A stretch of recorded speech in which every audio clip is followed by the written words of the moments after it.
గెలికింది మీరు కాబట్టి సమాధానం చెప్పాలి. మీరు బైబిల్లో మనుషులు వాళ్ళు నీలాగా నాలాగా అన్నం తిని చచ్చిపోయారు, దేవుళ్ళుగా దేవతలుగా. కానీ మీరు దేవుళ్ళు అంటున్నారే. బ్రహ్మ తన కూతుర్ని పెళ్లి చేసుకుని మనిషిని కన్నాడు, కన్న పెట్టిన పెళ్లి చేసుకుని, దానికి ఏం సమాధానం చెప్తారు మీరు? అది తప్పే కదా.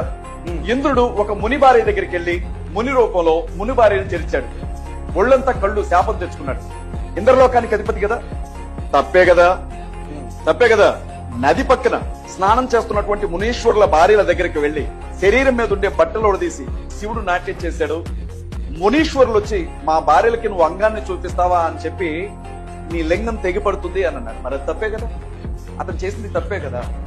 శివుడు విష్ణువు ఇద్దరు ఒకరి మీద, శివునికి విష్ణువు మీద ఉన్న మోహిని రూపంలో ఉన్నప్పుడు ఆయన కలిగినటువంటి ఆ కోరికను బట్టి అయ్యప్ప పుట్టాడు కదా. హరిహర సుతుడు అంటారు కదా. హరి అంటే విష్ణువు, హరుడు అంటే శివుడు. శివునికి విష్ణువుకి ఇద్దరు మగాళ్ళకి ఇంకొక మగాడు పుట్టాడు అని అంటే మరి తప్పే కదా. మరి అడగరా?